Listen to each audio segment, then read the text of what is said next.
আমাদের এবারের আমন্ত্রিত শিল্পী মোহাম্মদ মনিরুল ইসলাম মনির। চলুন সরাসরি শিল্পীর সাথে কথা বলছি। প্রথমে আপনাকে স্বাগত জানাচ্ছি আমাদের স্টুডিওতে। কেমন আছেন?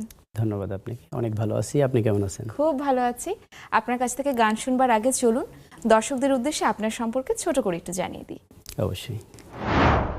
সঙ্গীত ভবনে ফোক গানের শিল্পী হিসেবেই মনির সবার কাছে পরিচিত। গান করছেন প্রায় ৮ বছর ধরে। ২০২৩ সালে প্রথম মৌলিক গানের রেকর্ডিং করেন। গানের প্রাতিষ্ঠানিক শিক্ষা শুরু জিরানীবাজার সারেগামাপা ক্লাসিক্যাল একাডেমিতে। এ পর্যন্ত মৌলিক গানের সংখ্যা ২টি। পরবর্তীতে গানের সাথে নিজেকে ধরে রাখতে চান। বাহ, জানছিলাম আপনার সঙ্গীত জীবন সম্পর্কে। আচ্ছা, আজ আমরা কোন গানটি শুনছি? আজকে একটি ফোক গান বলবো, উস্তাদ মনির সওদাগরের লেখা এবং সুরে। চমৎকার একটি গান, চেষ্টা করব। বাহ, দর্শকরা নিশ্চয় অপেক্ষা করছেন। চলুন শুনে ফেলি।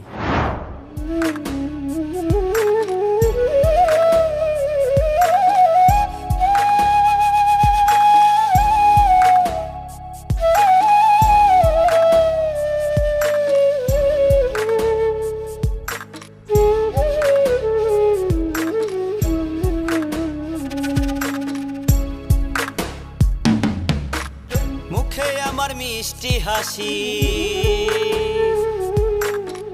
মুখে আমার মিষ্টি হাসি, অন্তর পুরে অনলে। লোক সমাজে থাকতে ভালো, কষ্ট রাখি আড়ালে। লোক সমাজে থাকতে ভালো, কষ্ট রাখি আড়ালে। মুখে আমার মিষ্টি হাসি, অন্তর পুরে অনলে। লোক সমাজে থাকতে ভালো, কষ্ট রাখি আড়ালে। লোক সমাজে থাকতে ভালো, কষ্ট রাখি আড়ালে।